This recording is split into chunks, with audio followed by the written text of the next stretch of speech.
The Blue Ridge Parkway is pretty much the perfect American road trip. The parkway runs 469 miles from Cherokee, North Carolina to Waynesboro, Virginia. Along the way, there's not a single stop sign or stoplight, and you can cruise at 45 miles an hour the entire drive. The parkway is full of pullouts for viewpoints, hikes, history, and waterfalls, leading to many great adventures along the drive. We set out on a 4-day Blue Ridge Parkway road trip and had a blast experiencing this unique area. Also, in the description there's a link to an ebook for purchase that I created with more information on the drive and a map I used for planning. Here's how we spent 4 days driving the Blue Ridge Parkway, and let's jump into it.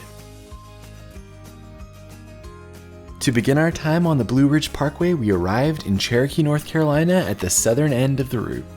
Hey everyone, you remember Pops? Today we're in North Carolina starting another road trip, the Blue Ridge Parkway, over the next 4 days. Let's do it. We're starting at mile marker 469, and this map just shows 340, but 469 miles on the Blue Ridge Parkway is what we're doing. I'm excited. It's going to be beautiful. Because of where we were able to get rental car deals, we decided to go south to north on the Blue Ridge Parkway. This meant that the mileage went down from 469 instead of up from 0. This is the first of over 210 overlooks on this drive. We won't see them all, but we'll probably stop at a bunch. Blue Ridge Parkway is a true road trip where the journey is the destination. Along the way, you'll just be driving slow, taking in the viewpoints, and stopping whenever you would like. First animal sighting, a turkey. Pops, we've done 2 of 200. We've done 1% of the viewpoints now. Tips for making the most of the Blue Ridge Parkway: stop to enjoy the view. You know, my dad and I stop for everything we possibly can on a road trip, but we didn't even stop for all the overlooks on this drive.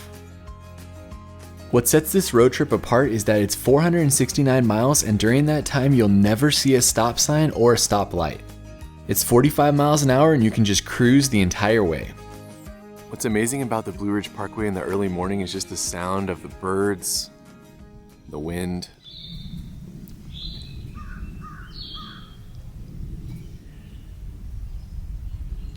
Many of these overlooks do have picnic benches that you can relax at as well. Pops has some information from his book about the Big Witch Gap. Big Witch is named after a Cherokee medicine man who I guess lived in this area for like 90 years. Wow.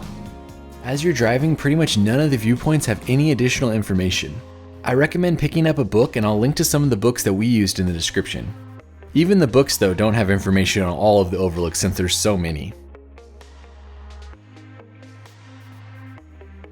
There are also many tunnels along the route, especially in the North Carolina portion, so you'll be going in and out of tunnels and stopping at overlooks on the first part of this drive. If you see an overlook with a sign like this with the gun on it, definitely stop, as these have additional information about what you're looking at.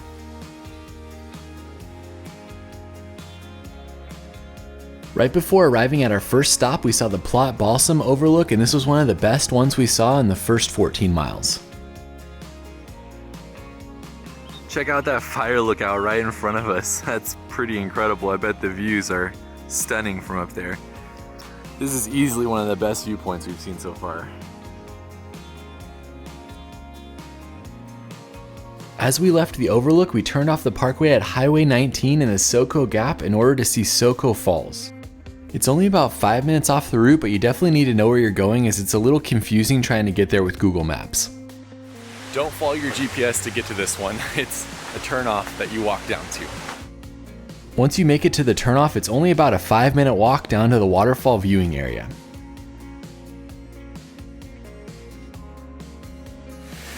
Wow, that is a pretty incredible waterfall. Right from the overlook right here. Soco Falls is about a 50-foot waterfall, and there are 2 different flows that lead into the pool below. You can take it in from the viewing area, or there's a steep trail down to the base of the falls itself. There was a rope there that helps you to get down, but it was definitely sketchy, and my dad stayed up at the viewing platform.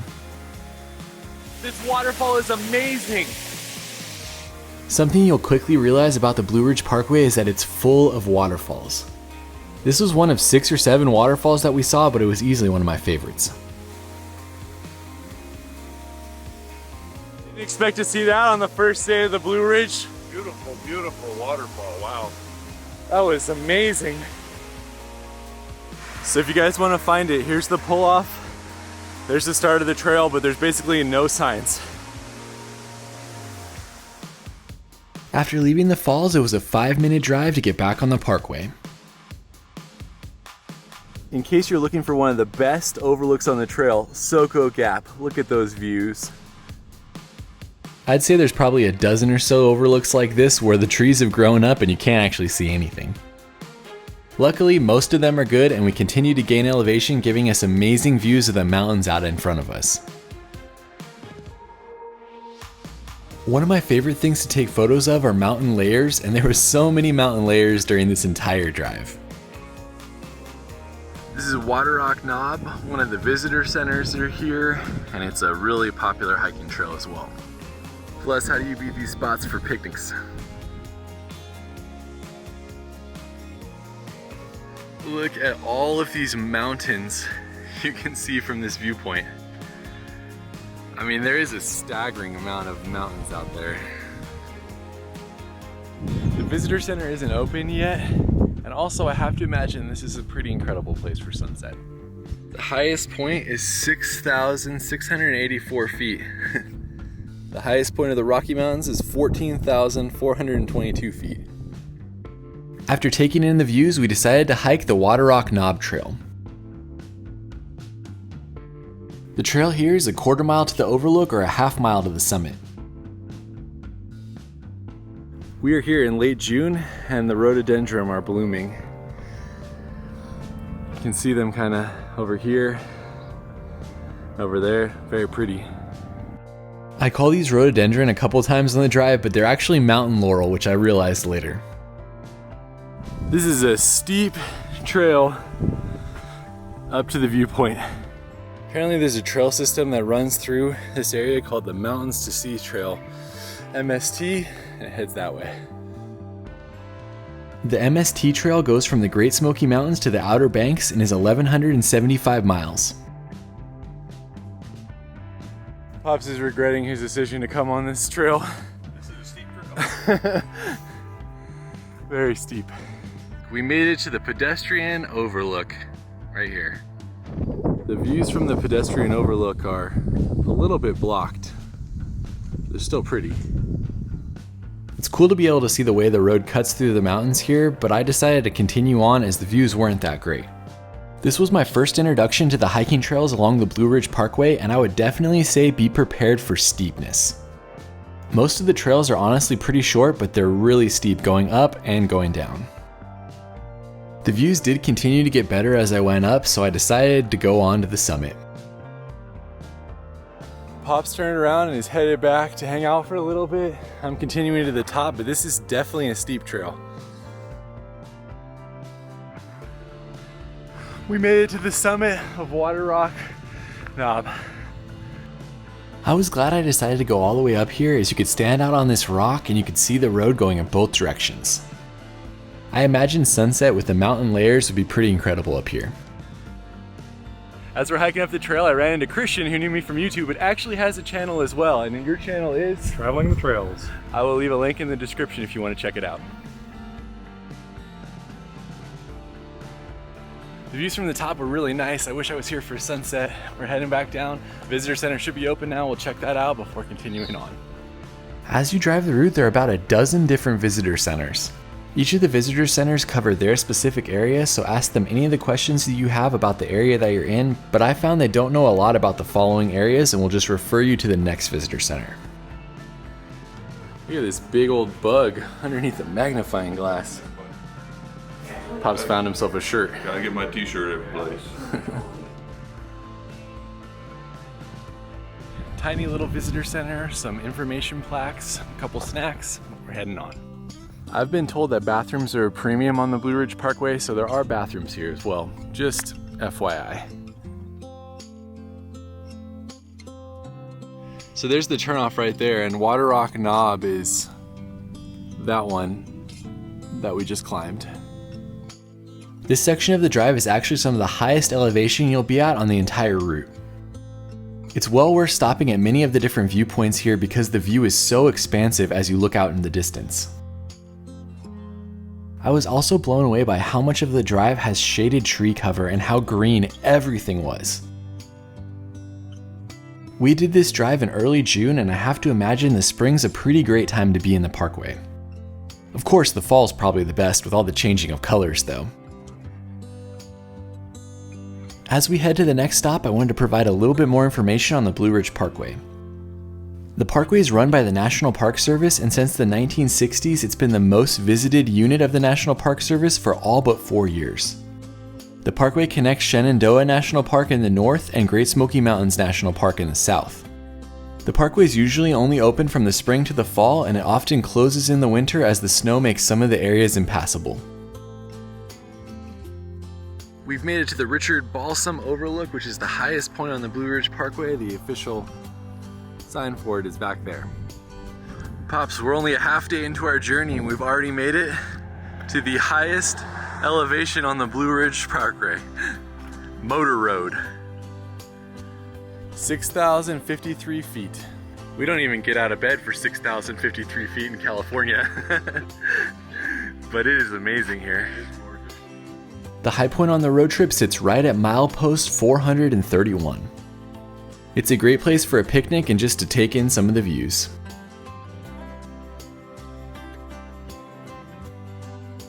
As we continued on, we went over a few more gaps and passed many different overlooks. Each of the overlooks distinct with their own beautiful views out into the surroundings. Found another waterfall on the trail. This one's right along the side of the road.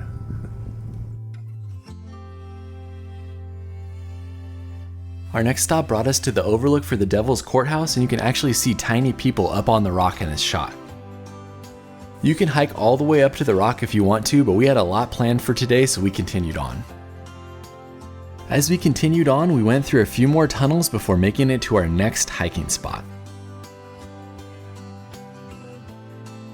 We're at Graveyard Fields, which is the busiest we've seen the parkway yet as we're getting closer to Asheville. There's 4 miles of trails here to get all the way to Upper Falls, but we're just gonna go to Second Falls, which is only about a quarter of a mile each way. You could spend a day here exploring the trails and swimming in the water, but we just went on one of the shorter hikes. This is a beautiful little trail, but it is pretty steep going down and going back up. There's a lot of stairs, so just know that. But there's a waterfall. We've basically seen no one on the trail with us the whole morning, but multiple people have told us that we're gonna start to get busy now because we're getting closer to the city, so a lot of people come out.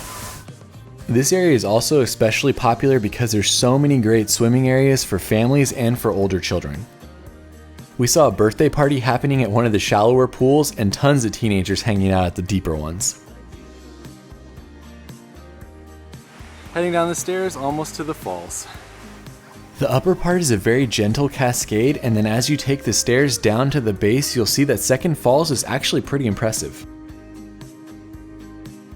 We've made it to the waterfall. Pops is pointing out that this is what it looks like in the fall, which would be pretty stunning. And there's an awesome swimming hole. Lots of people swimming up there. To get close to the falls, you'll have to scramble on some rocks. The main waterfall was about 40 feet tall, and I have to say I wish I would have had my swimsuit to jump in, as it was awesome. That was an amazing waterfall with a nice pool you could swim in. I can see why there's so many people here, is there's jumping rocks, all sorts of stuff. Definitely get here early if you come on a summer weekend. We're here on a weekday. The parking lot was completely full, so I'm guessing on the weekends it's probably pretty bad. Heading on to the next spot. Pops counted and there's over 100 stairs to get down and back up. Continuing on, we made it to a viewpoint for Looking Glass Rock. So many of the mountains in the area are tree covered, so when you see one that's not, it's really interesting. You can hike to the top of Looking Glass Rock, but it's a longer hike and we didn't get to do it on this trip. As the parkway crossed over Highway 276, we got off to see a few close by attractions. The first spot you'll get to is the Cradle of Forestry, but we passed by that to go to Looking Glass Falls first and then hit it on the way back. Looking Glass Falls is about 15 minutes south of the parkway, but it's well worth the excursion to see this beautiful waterfall. You can take it in from the overlook, or you can walk down the stairs to get to the base. This thing is majestic and there are a lot of people. Looking Glass Falls is a 60-foot waterfall, and the water was flowing like crazy when we were there. Pops is catching spray of the falls. If you got anywhere remotely close to it, you got soaked by the mist. We didn't stay for too long, but it was well worth the 15-minute detour. Tons of people there, but an amazing waterfall. Starting to get humid and sweaty. We're gonna see if Sliding Rock is busy or if we can go check that out. Sliding Rock is only a 5-minute drive from Looking Glass Falls, and it does cost to enter. We were here in the beginning of the summer and the place was packed with long lines, so we just went in to look and then headed on. I have to say, it looks like an absolute blast, and if you're here in the heat and humidity and have time, you should probably experience it. There's a ton of people waiting in line, and we have a lot more to see on the Blue Ridge Parkway, so we're skipping this one, but it looks like a lot of fun for summer. From Sliding Rock, we made our way north back towards the parkway and stopped at the Cradle of Forestry. The Cradle of Forestry was the first forestry school in North America, and it was opened in 1896. The school was actually only open until 1913, but it was very influential in sustainable forestry practices throughout the United States. On a visit here, the first thing you'll want to do is explore the museum. This is a good stop with kids. There's a lot of little areas they can climb and explore. I think they'd have a lot of fun.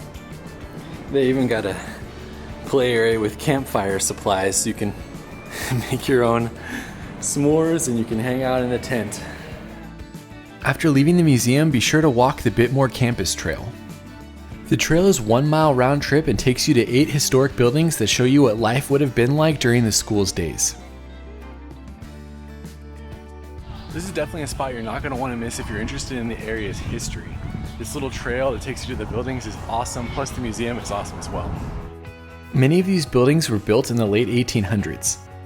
After leaving the schoolhouse, you'll actually walk under the road and you can see a few more buildings on the loop trail on the other side. I wish I could have spent a little bit more time here and maybe took a tour with someone who knew about the area, but it was a lot of fun to see.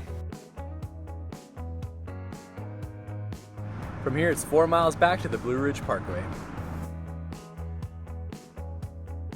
This is called the Cradle of Forestry Overlook, and it talks about the Cradle of Forestry, which is cool because that's where we just came from.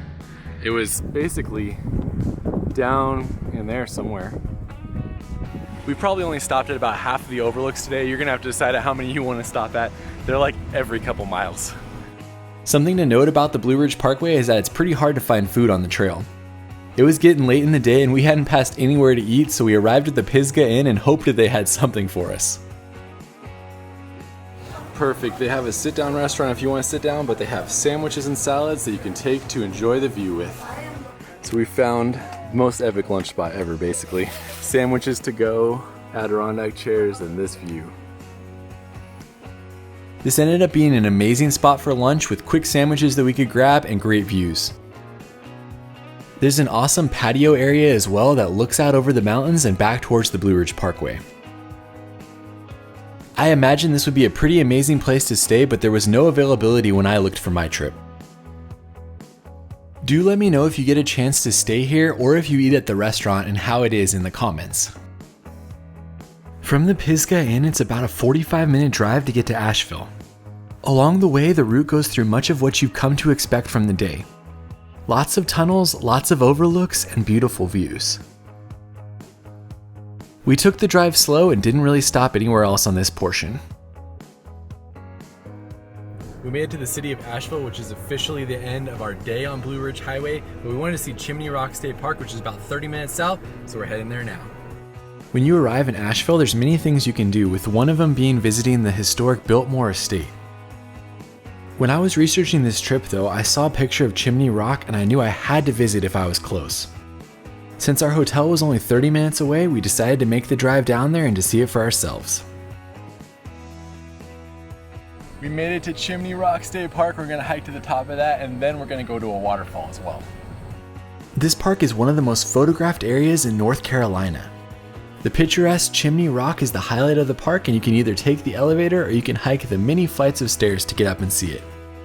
The park recommends that you take the elevator up and then the stairs back down, which is what we did for this video. We made it out of the elevator. That was a quick 26 flights. Now we're at the rock. That is so cool. So cool and so beautiful out here. Yeah, and there's an amazing view out that way too. At the top, there's a store and a small cafe where you can grab some ice cream or a drink and just sit and take in the view. Welcome to Chimney Rock. You are standing on the oldest mountains in the entire planet, apparently. Walking across to the base of the stairs is actually a little daunting as you start to make your way up to the rock.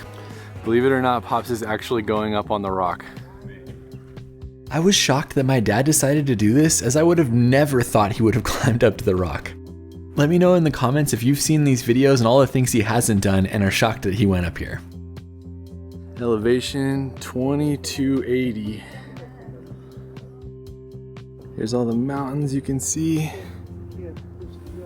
right out there.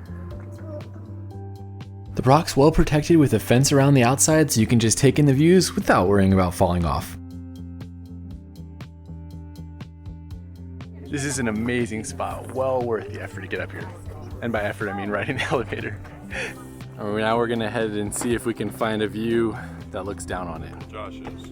Now what, you didn't do any steps on the way up? My dad decided to hang out on the rock while I explored a little bit more of the park. I really want to get a view looking down on the rock, so I'm gonna go figure out where that's at. There's a staircase that climbs the rock face behind Chimney Rock and takes you to a few different viewpoints. This area is known as the Opera Box. It's pretty tight. As you can see, I'm sitting down and basically at the top of the rock. There's the view out towards Chimney Rock right there. That's a pretty good one, but I want to get a little bit higher. In case you don't take the elevator, it is 499 steps and 26 flights of stairs to get up to the top of just the rock. This is adding on. Yeah, once you get to the top of the stairs, this is about the coolest view you can get of Chimney Rock. This is definitely the best view of Chimney Rock you can get, looking down on it with the river behind it and just the amazing landscape. You can continue going from here, but there's no additional views that look back at the rock. Look at Pops traversing that crazy staircase. We're gonna go see Devil's Head as well, since we're already all the way up here. The viewpoint for Devil's Head is right at the top of the staircase. I'm guessing that's supposed to be the Devil's Head right there. I don't know, what do you think? Let me know in the comments. It's pretty cool. I could see it.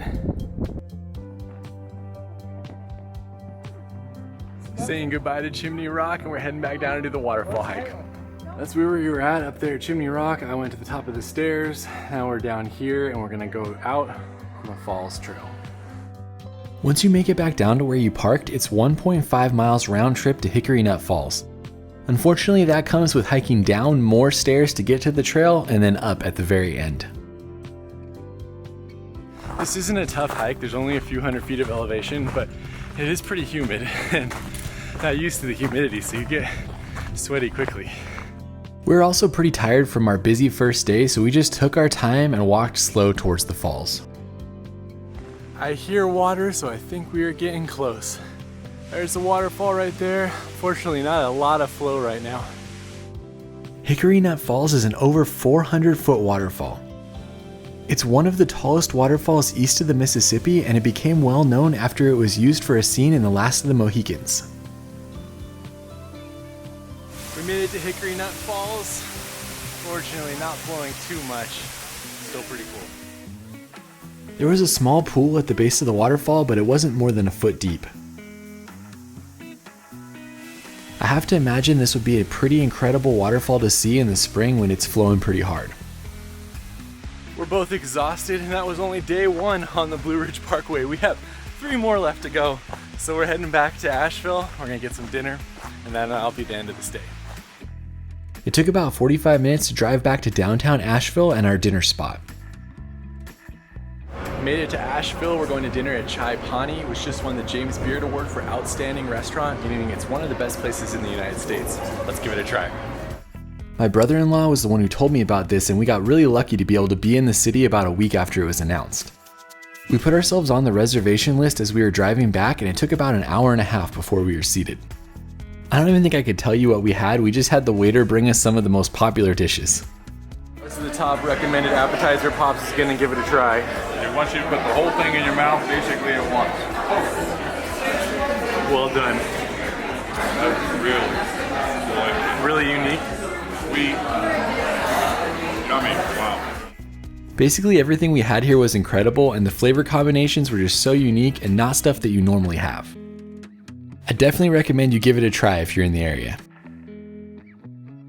Now we are officially exhausted. That was an amazing meal though, and that is the end of day number 1. To start day 2, we grabbed the free breakfast at our hotel and then got back on the parkway. Just got on the route again today, and our first stop is the Blue Ridge Parkway Visitor Center. Here's the map, and we started here and we got all the way to Asheville yesterday, and today we're going all the way to Blowing Rock. The visitor center in Asheville is supposed to be the best on the route, so we waited until it opened to make sure we could visit it. If this bear was alive, you would be too close. The large center had a great exhibit on the history of the parkway and lots of information about the area. The highlight though was the massive map that they had of the entire Blue Ridge Parkway in the back of the center. When you see the Blue Ridge Parkway like this, it really puts into perspective how big of an undertaking this was to create and how awesome of a road trip it really is. If you want to learn about the parkway, don't miss that spot. The people there are so knowledgeable, gave me a bunch of good information, and it's got some exhibits and things you can see. Good stop. Also, be sure to pick up one of these. It's one per car, but it has maps and all sorts of information in it. What's really cool about the Blue Ridge Parkway is that Asheville is basically all around us, but you would never even know while you're driving this. It just feels like you're in nature. There's no McDonald's, nothing, even when you're right next to a city. Our next stop brought us to the Folk Art Center. This is the Folk Art Center. It used to be open at 9, which would be great for us, but it doesn't open until 10, so we can't see this on this trip. The Folk Art Center is one of the most loved stops on the route, but unfortunately we would have had to wait 2 hours to see it. In the building they have a museum and they sell lots of different arts and crafts. Let me know how it is in the comments, as I love to go back and visit. Here's our first viewpoint of the day, Haw Creek Valley. Pretty much any time on the Blue Ridge Parkway starts like this. Going slow, enjoying the drive, taking in viewpoints and overlooks, and just soaking everything in. In case you were wondering, there's an overlook ahead sign before every single one, so it's really easy to see when one's coming up. Also, since it's a 45-mile-an-hour road, it's great to be able to have these overlooks so often so you can pull out and let people who want to drive fast go by you. Our first stop of the day was another small visitor center and a hike at Craggy Gardens. This stop is only about 35 minutes from Asheville, but you would never know it as it feels like there's nothing around you. The visitor center is tiny, but it has some souvenirs and some docents you can ask questions to if you're looking at what to do on the route. Craggy Gardens is famous for their rhododendron bloom, which happens in June. I was hoping we'd be able to see it, but the guy told us that basically all of them are gone now.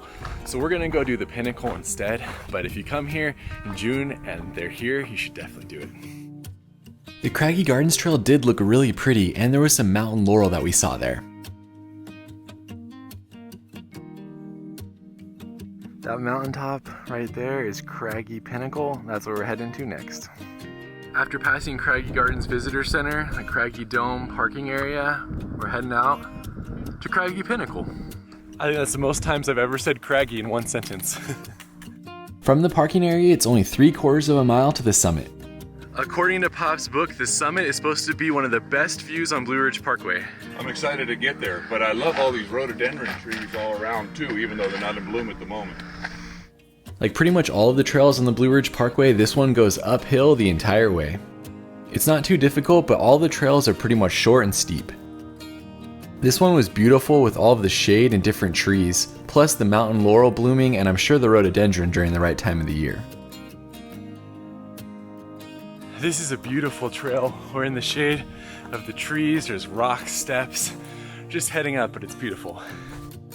Eventually the trail finishes its last few steps and you get to the summit of Craggy Pinnacle. Made it to the top of Craggy Pinnacle. It is incredible up here. There's the visitor center that we were just at. The summit has a rocky area that's been built up to protect from the wind a little bit, and there's some benches you can sit at.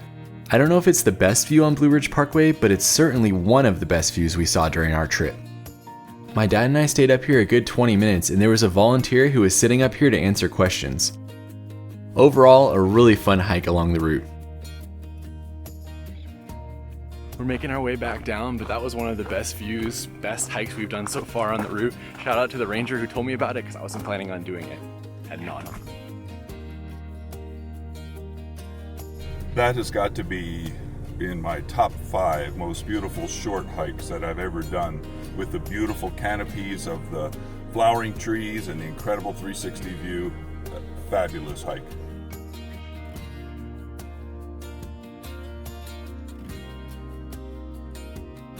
This one actually has a waterfall out there, this viewpoint, but right now it looks like it's basically dry out there. The waterfall here is seasonal, and you really need a zoom lens to be able to even see it at all. Continuing on, we saw some turkeys on the side of the road and then took a short detour up to Mount Mitchell State Park. This state park is located right off the Blue Ridge Parkway, and the drive up to Mount Mitchell is beautiful. It's definitely something you don't want to miss, as it's only a short walk to the summit and it's the highest point east of the Mississippi. And we're doing the grueling hike to the summit, which is 280 yards. Wow, not 300. There is a good grade on this hike, so short, but it's a little steep. As someone who loves to visit state high points, I thought it was great that this one was so accessible. When you got to the top, there was a bunch of people just enjoying the views, taking pictures with the signs. Plus, it's cool to be able to say you were at the highest point east of the Mississippi. Highest point east of the Mississippi. It's beautiful. Beautiful place to be. Easy to get up here. Beautiful spot. The summit has a different plaque for every direction that show you the mountains you can see in the distance. My dad and I just sat up here for a while and I did a couple time lapses. It's a beautiful spot. When you get back to the parking area, there's a snack shop that makes sandwiches and some other foods. It was basically the only lunch spot on this part of the route. I'll say it again, it's hard to find places to eat on the route, so bring your own snacks or be prepared for this for lunch. From Mount Mitchell, our next stop was about 30 minutes away. Along the way, we just casually enjoyed the drive under beautiful shade trees and stopped at a few different overlooks. We made it to the parking area for Crabtree Falls, and we are heading out on the 2-mile trail. The trail starts relatively easy with about a half-mile walk through the amphitheater and the campgrounds before you make it to the official trailhead. We're here, we're heading to the falls, and then we're just gonna come back, but you can do a full loop if you want. This is supposed to be one of, if not the most beautiful waterfall on the trail. We've already seen some pretty amazing waterfalls, so I'm excited to see this one. From here, the trail heads downhill the entire way to the waterfall. There's a lot of steps and rocks you have to climb over, and it's nice on the way down, but it's definitely difficult on the way up. This is definitely a rocky, muddy trail, but we're almost to the falls. I like that sound because that's the sound of a lot of water. Right as we round the bend, there's our first view, Crabtree Falls. Pop's found a primo spot. This is the way our bench should be, right here. Crabtree Falls is around 60 feet tall and the water cascades beautifully over the rocks. It was honestly one of my favorite things that I saw in our entire time on the Blue Ridge Parkway. There's a short spur trail on the right hand side that'll take you up closer to the base, or you can just take it in from the bridge like my dad did. There's Pops chilling back there on the bench. And there's the waterfall. This is a great place to bring snacks and to have lunch, as it's one of those places you're going to want to spend some time at. Saying goodbye to Crabtree Falls and starting in the steep hike back up, but that was well worth it. We made it out of Crabtree Falls. That uphill will wear you out. That was a grind. I'm soaking through my shirt to the bone with the humidity. But amazing waterfall, and we're going to Little Switzerland to get like coffee and something to eat, hopefully. From the parking area, it's only a 10-minute drive to Little Switzerland, which is one of the few towns that are right along the Blue Ridge Parkway. We made it to Little Switzerland, population 46. So unfortunately, Little Switzerland Cafe is closed, but the general store is open, so hopefully they have something to eat there. Just another reminder that you can't really plan on any food spots being open on the drive.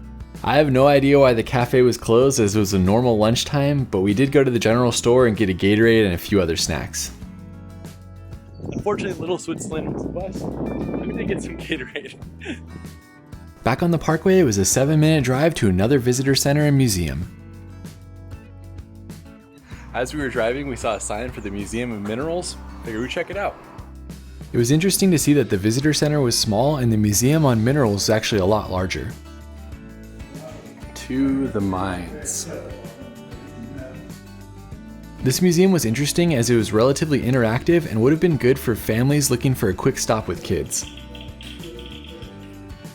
We also enjoyed learning about the geology of the area and the area's mining history. Overall, it's a quick stop, but you don't see anything else like this along the parkway.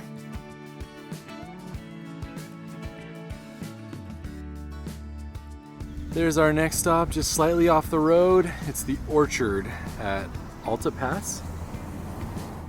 Definitely don't miss this spot, but there's no signs or anything, so make sure you know where you're going. It's only a 2-minute drive off the Blue Ridge Parkway on a short dirt road. On the hunt for lunch. What do you think, Pops? Are we gonna find something to eat here? The Orchard at Alta Pass has been here for over 100 years.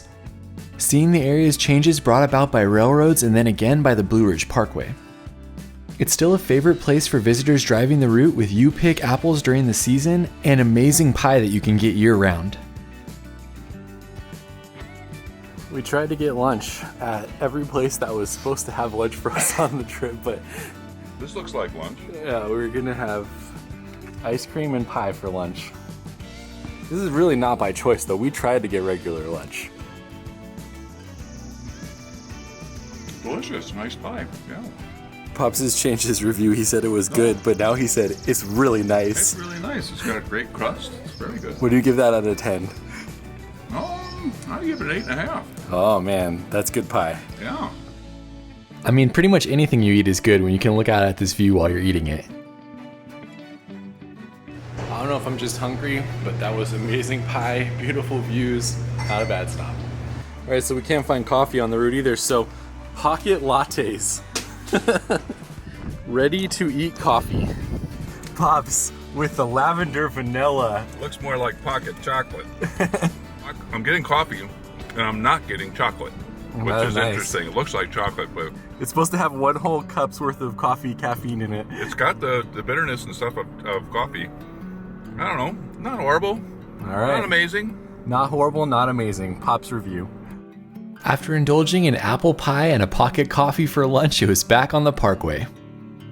One of the signs talked about the area's apple history, and it said there was few things more loved than apples to the farmers here. Pops found this spot in his book, and he promised that it was the best view on the entire route. I did not promise that. All I said was redwood what the book said it's one of. Oh, okay, one of the best views on the route. Well, I'll be. That's a pretty nice viewpoint that Pops found right there. If you're wanting to see this for yourself, it's known as the Chestoa View parking area. Honestly, the views down into the valley were pretty amazing from here. That peak right there is Grandfather Mountain. We're heading around that later today. This was a great find that Pops had, and it was only a 3-minute walk from the parking area to this view. You guys know that I love to visit caves when I travel, so we decided to take a 10-minute detour off of the parkway to visit the Linville Caverns. I got there right in time for the last tour of the day, and be sure to note the tour times if you want to visit as well. We're about 7 minutes south of Blue Ridge Parkway, and we're heading into the Linville Caverns, which is the only show cave in North Carolina. Well, I'm heading in. Pops is staying in the car. Fun to see something different though on the Blue Ridge Parkway. The area surrounding the caverns has picnic benches and sits along a beautiful creek. Eventually it was my time to go into the cave for the 45-minute tour. Linville Caverns was originally found by fishermen that saw a fish going into what looked like a solid rock. As you walk through the cave, you can still see fish swimming around in it today. It was first opened to the public in 1937, and I'm not going to tell you it's one of the best caves in the world or anything, but it was still fun to explore. The tour is one way in and one way out. I didn't feel claustrophobic in it, but for some people it might be a little narrow. It doesn't have a lot of formations like the bigger caves do, but it does have a lot of water that's constantly dripping, and you'll probably get a little wet.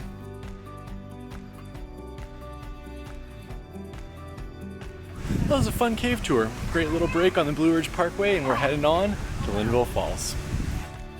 From the caverns, it was only a 7-minute drive back onto the parkway and to the parking area for Linville Falls. On the way to the parking area, there's a pull-off for the river bend overlook that's worth taking. This is a beautiful overlook. Looks like it'd be a fun place to hang out, have a picnic with the family before getting to the falls. Note that Linville Falls is one of the busiest attractions on the parkway, and the parking lot could be full. Next up, we're heading out to Linville Falls, which is supposedly the most photographed place in North Carolina. Let's see how it is. There's many different hiking trails that take you to different viewpoints, but I think we're gonna go to the plunge basin. I would have loved to have hiked here more and seen all of the overlooks, but it was late in the day and I researched the views beforehand and decided just to go to the plunge basin overlook. Plunge basin overlook, half mile. Park Service map said this trail is difficult. It's only a half mile, so I don't know if it's steep or something, but we'll let you know. Pops is all up for another difficult trail.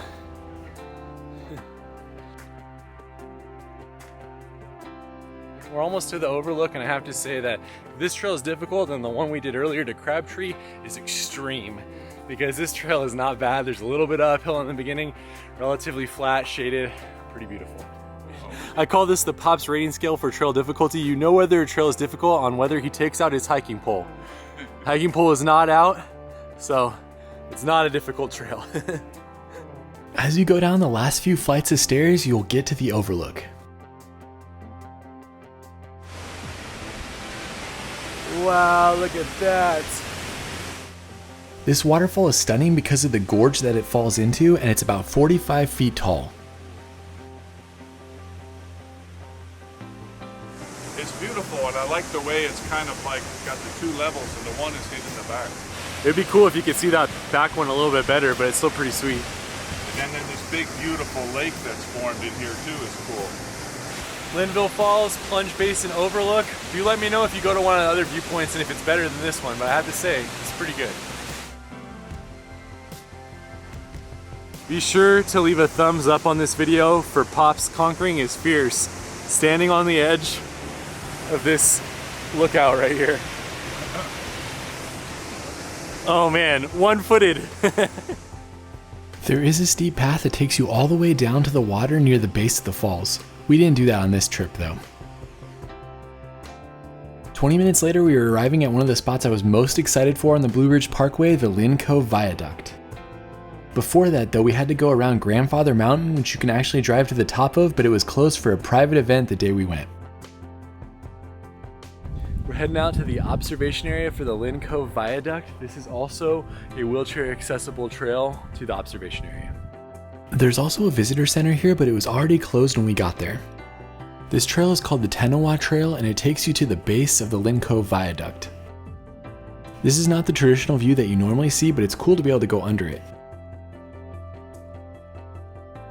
This is the turnaround point with a wheelchair, but you can continue up. As you continue on, there's no real signs and the trail goes in and out and even over some rocks. There are views of the bridge through the foliage, but I kept going trying to find that iconic view. I hope this trail leads somewhere. I feel like I'm like climbing in the rainforest or something right now. If you're looking to get to the viewpoint that I did, I would recommend doing a lot of research online beforehand. I only found it because I saw some people walking down who told me where it was at. So there's a short little split right here. It looks like you can kind of see the bridge. Once you climb to the top of this small rock, you'll be able to look out at the viaduct with the views of the mountains behind it. Alright, so this is the iconic shot of the Lynn Cove Viaduct. I did not know that, but from that little break you come down here onto this rock, and then there's the shot in all the books. This was a beautiful view even though it wasn't the best time for photography, and I'm so glad I was able to find it. Did not think that that iconic shot would be so hard to find, but you have to come down through here and stand out on that rock. After taking a bunch of photos, I made the walk back, met up with my dad, and we drove across it.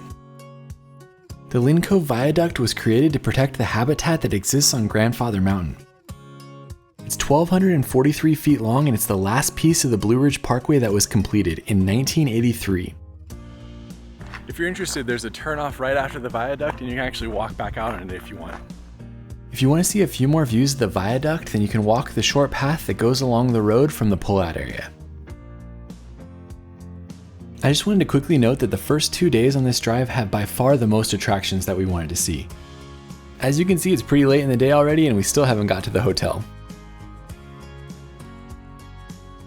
From the viaduct, it was only a 20-minute drive to Blowing Rock, but we had a few more things we wanted to see. This is our second to last stop of the day. It's the overlook for Price Lake, which is stunning right now. Look at that guy living his best life out there. That's hard to beat. Price Lake is 47 acres and there's lots of opportunities for canoeing, hiking, and fishing. We just took it in from the overlook along the road, but I would have loved to have spent more time here.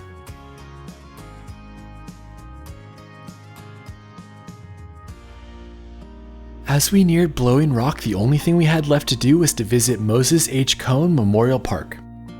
This property sits right around mile marker 294 and it features the beautiful home that he built in 1901. The house is 13,000 square feet and features 23 rooms. So this is actually a visitor center from 10 to 5 as well, and a craft center in here. Unfortunately, it was too late in the day for us to enter, but I imagine this would be a pretty cool place to take a tour of. Let me know if you get a chance to do that in the comments. This is an awesome spot to explore. There's over 23 miles of carriage trails that you can walk around. There's also a figure 8 trail that he created for him and his wife to walk, plus just beautiful views from the house looking out. From here, we said goodbye to the Blue Ridge Parkway for the day and finished the drive into Blowing Rock. We've made it to the town of Blowing Rock at 8 o'clock. We're hoping to be able to get some dinner, and then that is going to be the end of the day. As we arrived in town, we saw the Blowing Rock Ale House, and that was good enough for us to stop and grab a spot to eat. Pops and I haven't eaten since breakfast. And we got pretzels, which is always the right answer. Ow. Oh, they are. All right, not yet. We have to wait. I forgot to record Pop's reaction, but good pretzel with good spicy mustard. And now we got bison burgers. Pops has still got horseradish in his nose from the pretzel. Yeah, this mustard is awesome, but it's got the horseradish in it. Well, This was a great spot for food. We weren't let down. finished our dinner at 9 o'clock. We're heading back to our hotel. That is the end of day 2. Waking up to a nice foggy morning. Hopefully it clears off later today. Gonna get some breakfast and coffee before heading out. For breakfast, we headed right across the street from our hotel to Camp Coffee. They had a lot of pastry options and it was a great place to get a cappuccino. My friends Magellan and Greyhound that made videos on the Blue Ridge Parkway that I'll link in the description told me to prepare for anything, like fog and rain, even if it's a sunny day the day before. Now we're heading on to our first stop. This is the famous Blowing Rock area, which the town Blowing Rock is named from. It's been a tourist attraction since like 1930s. Fortunately, we're not gonna be able to see it. It's super foggy today. It doesn't open for another hour and we have a long drive, so we're continuing on. But check it out, let me know how it is in the comments. Based on what we wanted to see the previous day and the limited amount of stopping places halfway through this drive, we decided to push all the way onto Peaks of Otter. This was about double the driving time that we spent on the previous 2 days. If you're planning a trip like us, note that this is an incredibly long day. Here's our first overlook for the day. Hopefully it gets better from here. When I was planning this trip, I was worried about the weather, but it ended up being perfect for us other than this first hour on day 3. Grand view overlook. Fog's starting to clear just a little bit at least. The fog was actually kind of a cool touch in the Blue Ridge Parkway with the way that it made the mountains look in the distance. About a mile ahead, we have a detour from the route, so we have to go around it. There's actually 3 or 4 places where they're working on the route where it's closed that we're gonna have to go around today. When you plan your Blue Ridge Parkway trip, be sure to look at the detours on the National Park website. When we went, there was multiple detours, including a long one in Roanoke that had been there for almost a year. Whenever there's a detour, it's well marked and easy to follow, but it is a bummer to have to leave the parkway for a road trip like this. The 20-minute detour put us back on the interstate, and after not having to drive on an interstate for a few days, it felt a little weird to be back on one. Once we returned to the 45-mile-an-hour Blue Ridge Parkway, it was a lot more relaxing. We have a question for everyone. Pop says this is a well-known folk song. Let us know in the comments how many people have actually ever heard of this song before. It's based on a place we're going by. This is our first major stop of the day, Tompkins Knob Overlook. We're gonna hike 500 feet to Jesse Brown's cabin. Tompkins Knob Overlook is a great stop as it's only 500 feet to walk to the old historic cabins. There are 3 buildings you can see here. Pretty cool to see an old cabin preserved right here alongside the road. Blue Ridge is right there. According to the historical plaque, Jesse Brown was a farmer and a preacher. He built his cabin about a half mile from here in the 1800s, and it was actually never located in this site when he lived here.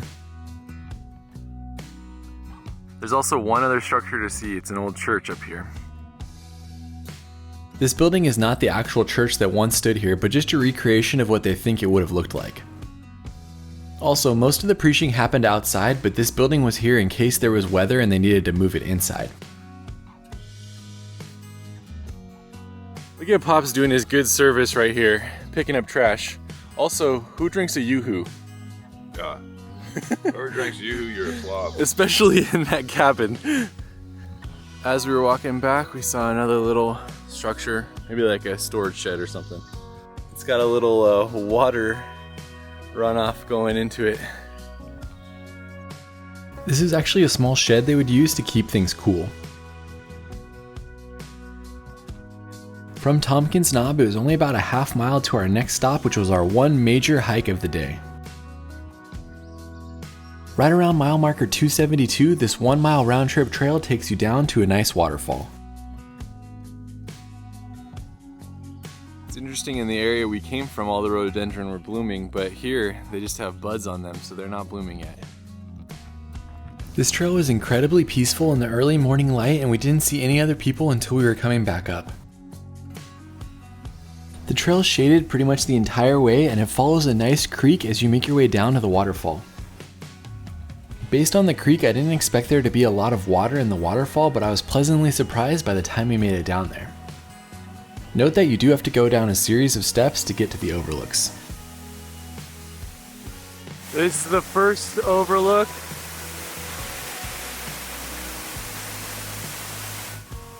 From the first overlook, you're basically at the top of the cascade, and you can see that it actually goes pretty far down. That was a beautiful little view from the top, and then there's another trail that goes down a little bit closer. I definitely recommend continuing on to the second overlook, as this is a better view of the actual fall part of the waterfall.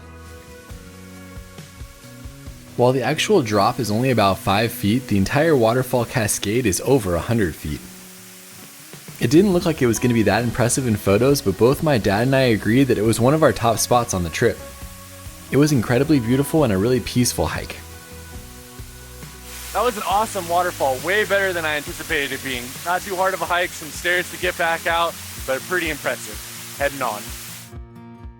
After hiking back out, we stopped at Betsy Rock Falls Overlook as we figured maybe we'd be able to see a waterfall. Unfortunately, there was no waterfall to be seen. We've made it to the Lump Overlook, which is affectionately called that because of that hill right there called the Lump. Tom Dooley song. Still popular. The YouTube comments will tell us whether that's true or not. We figured we were here, might as well walk to the top of the Lump. I couldn't find any information on how the Lump got its name, but it's a short, well-maintained trail, so people must be doing it all the time. We made it to the top of the Lump. Fortunately, there's not much of a view from up here. That was a lot of working out for nothing. Yeah, it's kind of included here. So you can probably leave walking up the Lump to professionals like us. No real reason to go up here. My dad was very happy that I called him a professional in the previous clip. After saying goodbye to the lump, we headed on and were greeted by our second of the 3 detours we had to do today. The parkway is closed again, so we have to take a detour, but luckily for us, we at least get to see the trading post before we head on. I read online that the Northwest Trading Post has been in business for over 50 years. It was easily one of the largest gift shops we saw on the Blue Ridge Parkway. Here they had snacks and drinks, an entire section of children's gifts and souvenirs, and even a table for children to play and draw on. The woman who was working there was incredibly knowledgeable as well, and overall it was just a great quick stop on the route. Nice shop, things to snack on, lots of souvenirs. We're heading on, gonna do the detour. It's about 12 miles before we get back on the road. This detour took us about 20 minutes driving through a small town with lots of Christmas tree farms. Eventually though, we saw the sign to get back on the Blue Ridge Parkway. This part of the drive feels a little different as it starts with some farms that go along the parkway, which you don't normally see. From there it gains elevation again and you start to get the views you've come to expect. Eventually we arrived at the visitor center in Doughton Park. At the visitor center here, there's a restaurant and there's a small museum. This is one of the smallest visitor centers as there's only a couple historic photos, a map, and a few souvenirs. The highlight here though is easily the beautiful and historic Bluffs restaurant, which is right next door.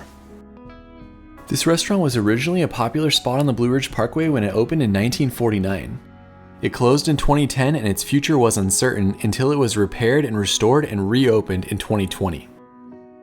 Found this awesome spot to eat. You guys should definitely stop here. Pops is gonna try the cobbler out. This cobbler looks pretty epic. You need to stop what you're doing and come here right now. Get some of this blackberry peach cobbler. It's amazing. It was a little too early for lunch for us, so we just grabbed a slice of the pie to try and then continued on. This place is an awesome stop for lunch. Great customer service, great people. The cobbler was fabulous.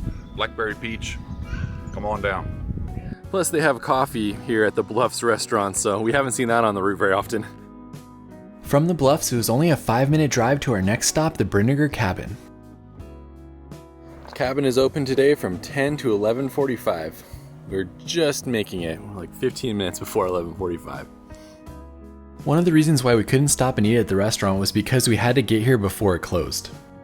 I was really interested in seeing this cabin as it's one of the best preserved historic cabins along the Blue Ridge Parkway.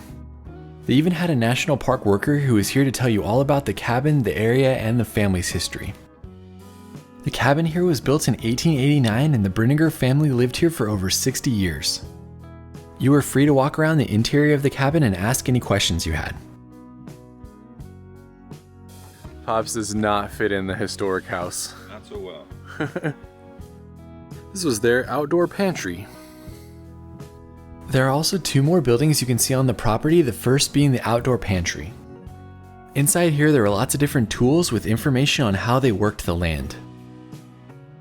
The last building you can see is the spring house, which was downhill from the main cabin. Heading on from the historic cabin, we made it to another overlook. We're at the Stone Mountain Overlook, which I guess is that right there. As you continue north on the Blue Ridge Parkway, the area really does change. This little pond has a trail around it if you're interested in seeing a little bit more, or you can just check it out from the overlook. As the drive continued on, we made it to our last stop in the North Carolina portion of the Blue Ridge Parkway. This is the Cumberland Knob area, which is a park, and it's also famous because this is where the Blue Ridge Parkway actually started being built. Cumberland Knob, where the CCC started the road. The Cumberland Knob sits close to the halfway point at mile marker 217. It's where the parkway began in 1935, and it's one of the most popular stops on the route. There's a trail you can take through the park, but we have a lot more to do, so we're skipping it. Looks pretty though. Before leaving, there's a short 5-minute walk that has many different information plaques about the area's history. There's also a historic cemetery to see here as well. There's more than 75 cemeteries in the park. Leaving the Cumberland Knob, and we are heading in to Virginia. There's the state line. We're about 1.5 miles away from entering Virginia. Crazy there was nowhere to pull off to take a picture of that sign, but we have entered state number 2. After crossing over into Virginia, the first stop is only 7 minutes away, and that's the historic Blue Ridge Parkway Music Center. We're at the Blue Ridge Parkway Music Center, and supposedly there's actual music happening. Live music at noon, yeah. The Blue Ridge Parkway Music Center is a museum and a visitor center for the route.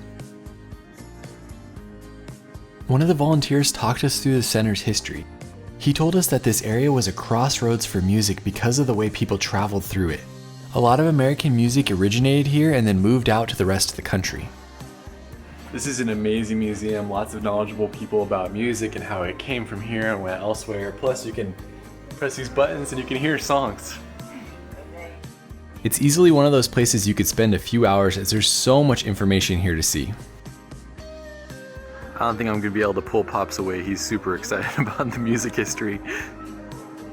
If there's a band playing, be sure to sit down and enjoy the music for a little while before heading on.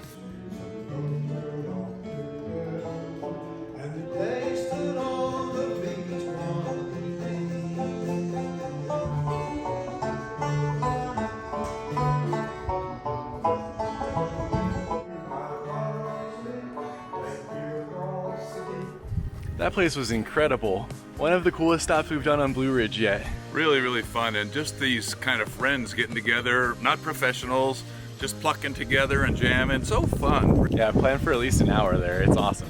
I don't know where we're heading on to now, but hopefully lunch, because we haven't had lunch at a normal time this entire trip. As you pass into Virginia, it's amazing how different the scenery is here. There's a lot more agriculture here, and the elevation is significantly lower. There's still some great views, but they're not as expansive as they were in the first 2 days. Hooray, our lunch spot is open. We were really excited that the Gap Deli was open, as it's hard to find lunch on the route that's not just a gas station snack, and it was a great stopping point as well. I got the crazy turkey wrap, something with chutney in it, and Pop's got the Meatloaf sandwich. going big. We're actually eating lunch for the first time in 3 days. Excited about this. That was a great lunch spot. Shout out to America's Parks who did a road trip video on Blue Ridge. I'll link to their video in the description. They're the ones who showed us that. We're heading on. Fancy Gap is one of the bigger towns in this middle section, so you might be able to find a hotel here if you didn't want to go as far as my dad and I did. Our next stop brought us to Puckett Cabin, which is about 15 minutes away. Pops, what information do you have for us on the cabin? Well, there's two things interesting. This woman lived to be 102. She was a midwife, delivered 1,000 babies, but sadly, she had 24 children of her own, and they all died in infancy. Oh my gosh, that's horrible. Yeah. It's horribly sad to hear about her own story with her children, but it's amazing to think about the lives and generations this woman touched through the work that she did as a midwife. We're only about 2 minutes away from the cabin, and we're at our next stop, which is the Groundhog Hill. One of Pop's favorite things on this route has been finding out about fences. He loves all the old fences, and guess what? This is all about fences. I'll see you in like an hour. You can actually go in here and climb to the top.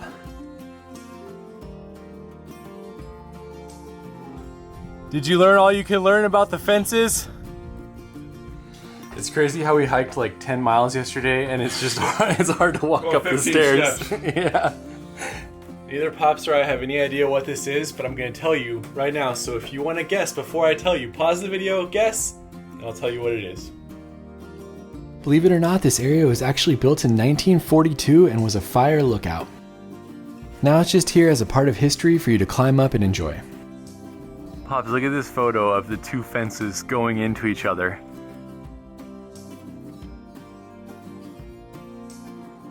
About 15 minutes north, look for a building on the right-hand side with a small road leading to it. That's the Mayberry Trading Post.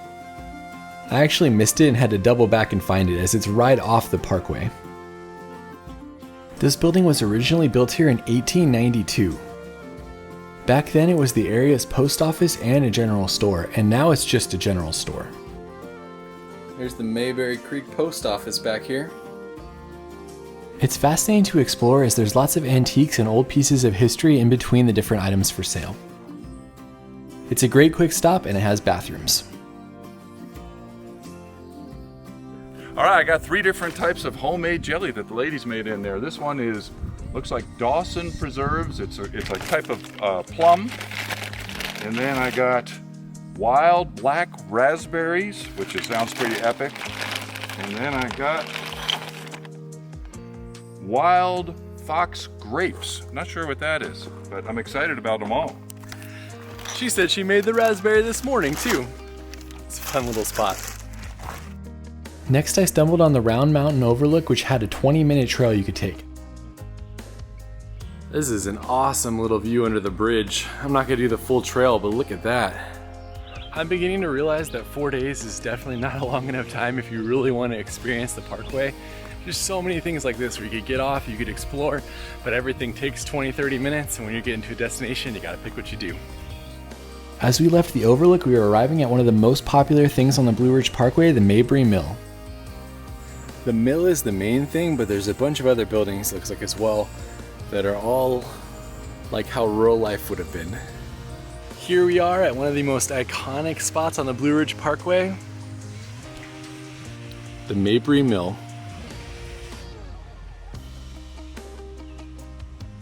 What do you think? It's beautiful. It's like the idyllic notion of what you would imagine of a rural setting. It's just beautiful. The mill is located right around mile marker 176. E.B. Mayberry was the one who created it, and he began construction on it in 1903. Over the next few decades, he continued to expand on it, making it into the crazy contraption you see today. Here's the water that runs into the wheel on the mill. He actually diverted multiple water sources to bring water to where he needed it at the mill. It was an incredible feat of engineering to do all of this in the early 1900s and to still have it standing today. Note that the grounds are open year-round, but you can only go inside of the buildings in the summer and the fall. It looks like they bought their wheel from the Sears Roebuck catalog. Back in 1927, that was kind of the Amazon of the day. On the day we visited, we got to go inside of the mill, and there was a worker who was in there showing us how the water wheel and all the other contraptions worked.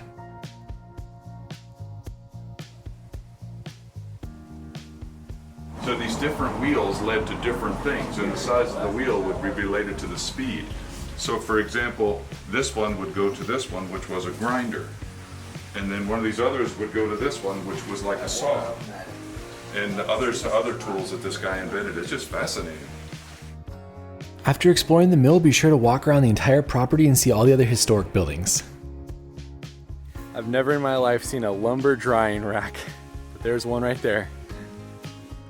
Pretty much all of these buildings were not built here. They were actually moved here in order to create this outdoor museum that shows what life would have been like here. Overall, it's fascinating to go into the many different buildings and to see how well they recreated them. In a few of the buildings, they even had volunteers that were able to answer questions for you.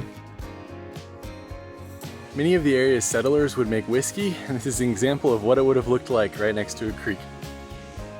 This is creek number 2 that's feeding the second part of the mill. This is easily a top 5 spot on the Blue Ridge Parkway. So much history, such a beautiful setting, you definitely want to stop here. After saying goodbye to the Mabry Mill, there's a store and a cafe you can visit, but we just grabbed some ice cream. As we left the mill and continued driving, we reached a few more overlooks.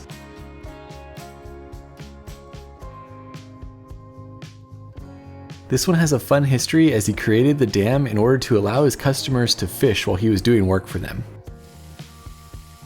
There's not much to see here, but it's fun to see the historic dam and the little man-made waterfall.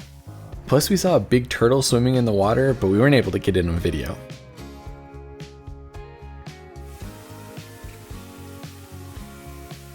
As we continued towards Roanoke, there weren't a lot of stops. There was the occasional overlook, but there are a lot fewer overlooks in the Virginia section than there was in the North Carolina one. The rolling hills, shaded tree drives, and occasional farmland made for a beautiful and relaxing trip. Eventually though, we reached the main detour, which was going to take us all the way through Roanoke. When we went, the parkway was closed from mile 121 to mile 136. It had been like this for almost a year, so I'm not sure when it's going to be fixed. It's about a 17-mile, 30-minute drive to go around it. In case you're wondering, our road trip song is Take Me Home, Country Road, John Denver. Why is that? It says Blue Ridge Mountains, Shenandoah Valley in the song. That's all it takes to be a top song for us. Unfortunately, I can't play the song here or I'll get a copyright strike, but let me know if you like it in the comments. Since we had a detour through Roanoke, we figured we'd see the Star, which is one of the most well-known attractions here. The Roanoke Star was built here in 1949 to celebrate Christmas. It was so popular and well loved that it stayed, and now it's an icon in the city.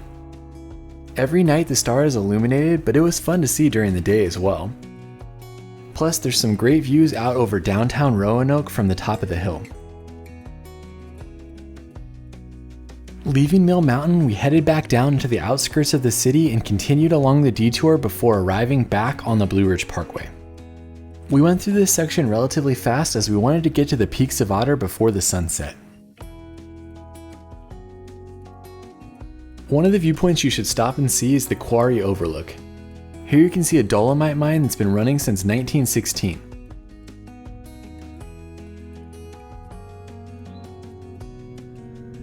So the peaks of Otter are right in front of us. That's a sharp top right there. And where we're staying tonight is right at the base of that mountain near a lake. There's probably a half dozen or so more viewpoints here that we skipped as we made our way into Peaks of Otter. We made it to our hotel for the night, the Peaks of Otter. We're gonna go check in, look at the restaurant, and then explore. This is a beautiful location and an amazing place to stay. You definitely want to get a reservation here in advance, and note that it is a little bit pricey though. Here's our room at Peaks of Otter. Pretty sweet, and look at that view. It's a bummer we don't have more time here. This is a sweet spot. We got our chairs. We got this awesome view. The lake here is stunning, and you can actually walk around the entire thing, or you can just sit at some of the Adirondack chairs they have set out. Me and all these beautiful flies are enjoying the sunset together. Pops is racing the sunset right now. He's got about 90 seconds before the sun goes down to sit in his chair. I don't want to stay here. I want to live here. Yeah. Take your seat right before sunset. This tree's in well. Oh, Pops doesn't want to sit next to me. See, now the sun's already down over there. There you go. Pops in the sunset.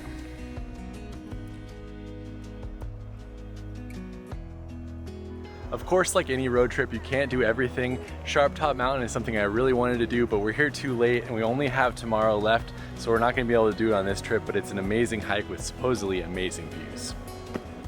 Now we're heading to get something to eat. What makes this property so nice is how walkable it is, as you can just leave your room and walk over to the restaurant. Along the way, there are more chairs and there's even a few fire pits. As you've heard me say many times before, this is basically the only food on this section of Blue Ridge Parkway. If you wanted to, you could have had dinner in Roanoke, but we decided to get the full experience and eat here with the view of the mountains. Pop's going with the burger, and I went with the chicken and a waffle bun. That was a decent place for a meal. The chicken sandwich I got was really good. There was nice views. That's the end of day 3 on the Blue Ridge Parkway. 1 day left. Not a bad way to start our last day. Blue Ridge. Got the sun coming up behind us, and Pops is getting all the bugs around his head. It's a beautiful glow of bugs. Lots of little gnats. Yeah. Don't be like us and plan your trip so busy that you have to leave this area early. It would have been awesome to spend a couple hours here. Just one note, this is basically an off-the-grid experience. There's no reception out here and the internet basically doesn't work. We are heading on. This is an amazing place to stay though. If you're staying at the hotel, there's also a paid shuttle that'll take you close to the top of Sharp Top Mountain. So if you don't want to hike, you can do that, but it does take at least a few hours. Just as you'd expect, the last day began with more overlooks. Also, this last day was only around 90 miles, so it was an easy drive and it allowed us time to just relax and to take it all in. Onion Mountain Overlook is about a 6-minute walk, so we're gonna go check it out. We thought this would be an easy hike to an overlook, but we got lost pretty quickly. This is a really pretty early morning hike, but the trail is pretty much impossible to find and overgrown, so no overlook for us heading back. That's the funny thing about some of these viewpoints is that I'm sure they were amazing at some point in time, but over the years the trees have grown up and some of them you can't see anything at anymore. There's a popular trail to Apple Orchard Falls here, but it was about 1,000 feet of elevation down and then back up again, so we didn't want to try to fit it into the day. The Virginia part of the parkway reaches its highest point, Apple Orchard Mountain, which is back there. Can't really see it right now though. Even at its highest point, it's about 2,500 feet lower than the highest point of the North Carolina section. Though the elevation is much lower, you still get some amazing views in this section of the mountains out in the distance. The landscape here isn't quite as dramatic, but it's still pretty incredible. We started the morning early because our plan was to take a detour off the Blue Ridge Parkway and head to Natural Bridge. This detour is about 25 minutes each way, so we knew it would add a decent amount of time to our drive. We're about 16 miles off the route and we're at Natural Bridges State Park, heading out to see one of the top attractions in Virginia. Like Chimney Rock, this is one of those places where I saw pictures of it and knew I couldn't skip it. From the parking area, it's about a half-mile walk down to where you pay your fee to enter the state park. It's one of the most popular attractions in the state, so get there early if you're coming on a summer weekend. This is a stunning little shaded walk right along the creek. When we were there, the park opened at 9 a.m. and it cost about $10 a person. Check it out, Natural Bridge. That's crazy to see in person. It's massive. It's really high up too. We were some of the first people to enter the park, so we had the bridge basically to ourselves. The natural arch is 215 feet tall and 90 feet wide. What's crazy is that there's actually a road that goes over the top of it, but you would never know when you look at it. After going under the bridge, the trail continues to the Monacan Indian Village and then on to a waterfall. Unfortunately, the exhibit was temporarily closed when we were there, so we didn't really get to see it. Pops would like to note that there's another type of fence right here. Right there, for your very eyes. About a half mile from here, there's a waterfall as well. The lady told me that there wasn't much flow right now because of the drought in the area, so we skipped it, but it might be cool to see if you have more time. We're heading back to see if we can see George Washington's initial on the bridge, and then we're gonna go back to the Blue Ridge Parkway and finish out our last day on the route. When my dad and I researched this stop, we heard that President George Washington was a surveyor in his youth and actually visited here. Apparently he carved his signature in the rock, and it took us a good 15 minutes to figure out where it was. There's Pops. That's how big the bridge is.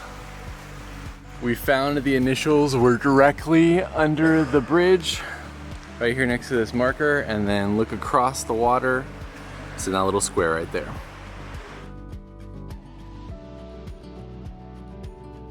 That was a great excursion and a beautiful place to stop. Now we're heading back to the parkway, about 25 minutes from here. As we left the state park, we happened to stop at the Natty Bee Cafe to see if they had any food for breakfast/lunch.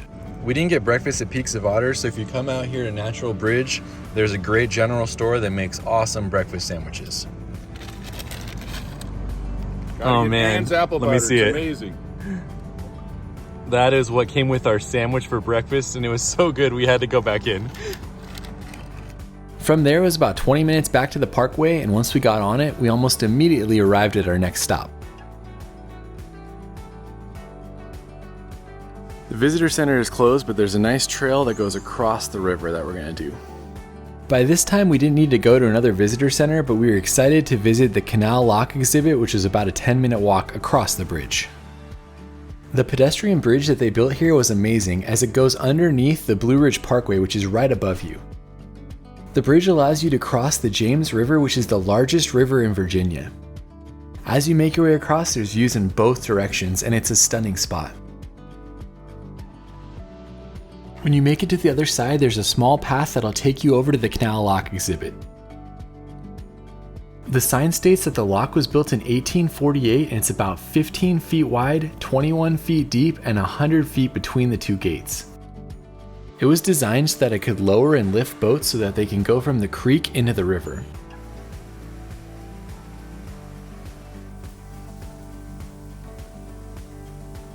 Heading on, and we're only about 65 miles from the end of the trail. So this place right here is the lowest point along the Blue Ridge Parkway. It's kind of like a gateway through the Appalachian Mountains.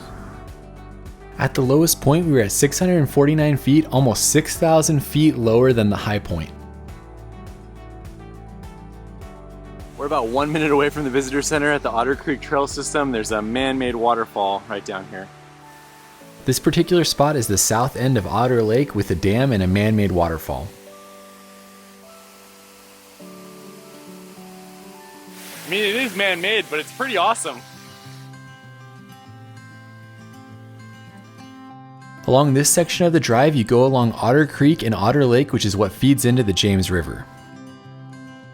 The overlooks here are not stunning vistas, but are overlooks of the different parts of the creek. As we left the creek behind, we gained elevation and headed to some viewpoints that were at 1,500 and 2,000 feet of elevation. We also passed a few more tunnels, and there are actually not very many tunnels in the Virginia section of the drive. We took this part of the drive slow, knowing that we are nearing the end of our road trip.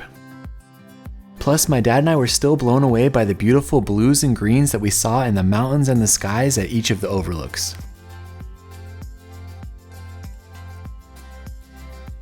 We're right around mile marker 34, so only 34 miles left to the end. This is Yankee Horse Ridge. There's like a 0.2 mile trail here. Many companies built narrow gauge railroads here in the 1920s for logging. This is the trail. It's an overgrown old logging train route. This section of the track that you see here was reconstructed to show what it would have looked like. The information plaque also said that logging and fires destroyed much of the trees here, and that what you see now is just second growth. It was a stunning short trail with a small waterfall and just beautiful views of the railroad going into the forest.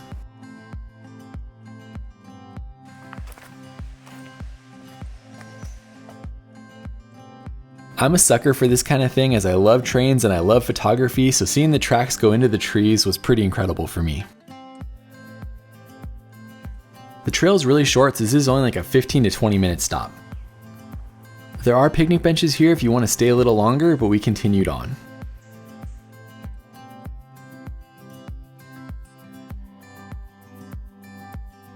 Made it to mile marker 19, which means we're officially under 20 miles left of our Blue Ridge Parkway journey.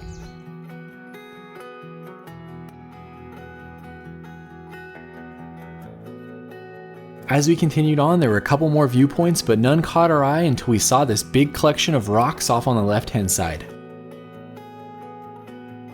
We're right at mile marker 11, Raven's Roost, and there's some awesome rocks that you can climb out on to get some good views. When we were hanging out, there were some people even rock climbing in the area. And you know my dad wasn't getting close to these rocks, so he walked back along the road to take some videos of me.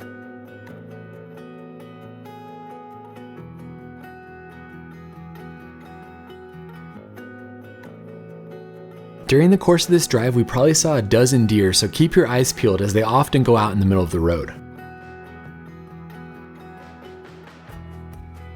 One of our last stops on the Blue Ridge Parkway was at the Humpback Rocks Visitor Center and Farm Museum. This is the first visitor center you'd reach if you take the trip going south. It was relatively small with a couple exhibits and some souvenirs. We're heading out on the Mountain Farm Trail. This trail just leaves from the visitor center and has a few buildings that shows what life was like in the 1800s. This trail is self-guided and it's about a half-mile round trip. Look, they have a perfect representation of Pops. Right there. Complete with hair and everything. Identical. This farm museum reminded me a lot of the outdoor exhibits at the Maybury Mill. Only a couple of them were actually open to go in, and they didn't really have anything inside of them. The one at Maybury Mill was way better because they had people to answer your questions and they were all decked out on the inside. That thing right there is actually a pig pen. They would round the pigs up and put them in there. Pops, look, there's another type of fence. It's a rock fence.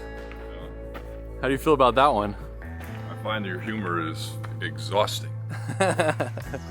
This is a spring house. We've seen a couple of these along the route where the water would flow in and it actually cool down everything that they stored in here. This is a great trail for families, lots of things to see and interact with. It's historic, it's very short and flat, so if you're looking for a family trail, this is a good one. The main trail in this part of the park is the Humpback Rocks Trail. We're gonna do that tonight for sunset to end the video, but we're gonna go out the last 5 miles and finish our time on Blue Ridge Parkway.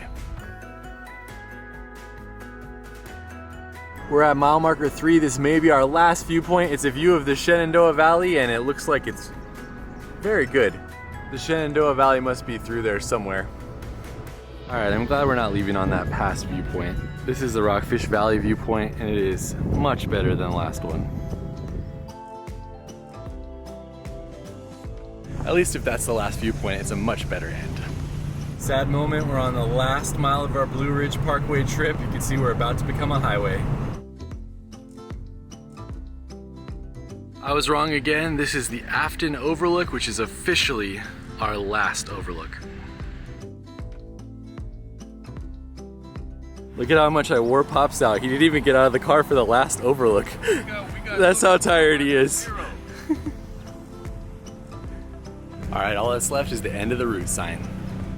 Unfortunately, there's no end Blue Ridge Parkway sign, so we're gonna walk down to mile marker 0, which is right over there. Mile marker 0 and the start of the Blue Ridge Parkway is at the Rockfish Gap.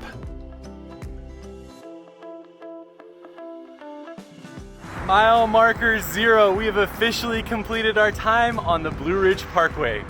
Tonight we're gonna do sunset before ending the video.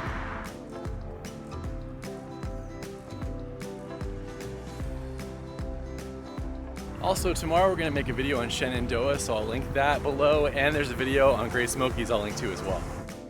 Like any great road trip, it's always a bummer to get to the end, but we wanted to go out with a bang, so we headed back into the park for sunset. I was told at the visitor center that Humpback Rocks is one of the best places to watch the sunset in all of Blue Ridge Parkway. We got there about an hour and a half before the sunset because the trail is short, but it's really steep. Plus we wanted to get up there and just relax and watch the sun go down. Pops and I are back on the Blue Ridge Parkway doing one more hike, which is a little bit tough, to watch the sunset.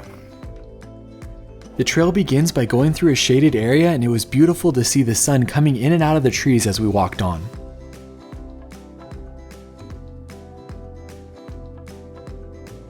This trail is only 3/4 of a mile, but it is uphill basically the whole way, 750 feet, 3/4 of a mile, so it's tough and steep. Everyone be sure to give Pops props in the comments. He did almost 50 miles on the Utah trip, done about 30 on this trip with a lot of uphill, and he's still charging along. This trail is a lot uphill.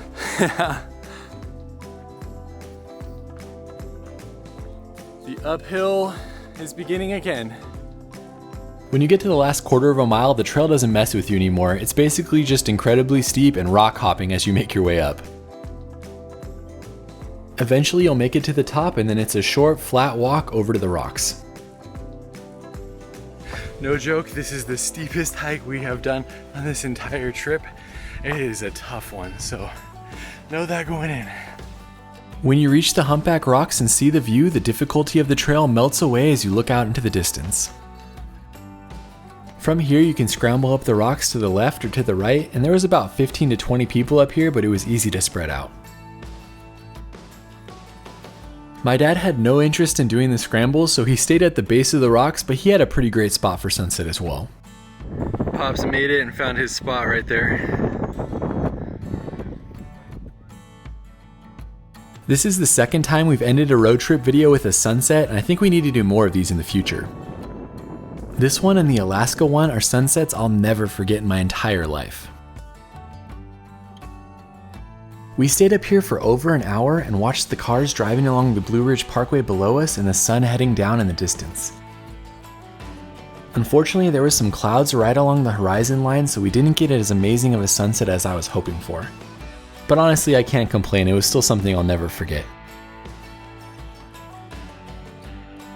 Not a bad sunset, but it looks like the sun is gonna get covered by the clouds on the way down. I wanna find Pops and we're gonna head on. You can see Pop's sunset view in this clip with the rocks on both sides. I actually filmed an outro here, but on the way down we started seeing lightning bugs and I had to keep the video going. Wow, there's a bunch of them over here. Fireflies! Oh my gosh, it's so cool. Look at Pops hiking with all these fireflies around him. I've seen fireflies like once in my life. I am freaking stoked right now. I had to walk back up the stairs so Pops could film me hiking with the fireflies. He's just flashing everywhere around Josh as he's coming down here. Wow, that's the way to end a Blue Ridge Parkway video right there. It was hilarious because as I was coming down there were some locals and they thought it was funny that I cared about the fireflies. Coming from Southern California though, you never see anything like this when you're hiking. Of course, this video will never do it justice. Alright, after seeing the fireflies and getting down the hill, that is officially the end of the video. We'll see you on the next one.